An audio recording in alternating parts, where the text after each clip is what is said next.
দুর্গাপূজা উদযাপন করতে কলকাতা গিয়েছিলেন ঢালিউড কুইন অপু বিশ্বাস।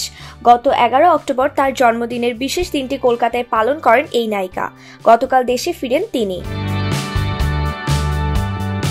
এদিকে জন্মদিন উপলক্ষে অপু বিশ্বাসকে আজ সারপ্রাইজ দিয়েছেন নিতুস বিউটিফ্লাই মেকওভার স্টুডিও অ্যান্ড ফ্যাশনের কর্ণধার মমতাহিনা রহমান নিতু।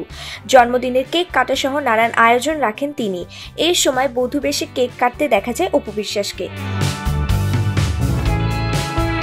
শনিবার 15 অক্টোবর রাজধানীর উত্তরায় নিতুস বিউটিফ্লাই মেকওভার স্টুডিও অ্যান্ড ফ্যাশনে কেক কাটার পরে ব্রাইডাল সাজে ফটোশুটে অংশ নেন অপু বিশ্বাস। এই সময় অপু বিশ্বাস বলেন, এবারের জন্মদিনটা শুরু হয় কলকাতা ইন্দো বাংলা প্রেস ক্লাবে। সেখানে তারা আমাকে অনেক সম্মান দিয়েছেন। জন্মদিনে গিফট হিসাবে তাদের প্রেস ক্লাবের সদস্য করে নিয়েছেন। আজ নিতুস বিউটিফ্লাই মেকওভার স্টুডিও অ্যান্ড ফ্যাশনে এসে আমি সারপ্রাইজড। আগেই তারা কেক এনে রেখেছেন। অসংখ্য ধন্যবাদ নিতুকে এত সুন্দর আয়োজনের জন্য।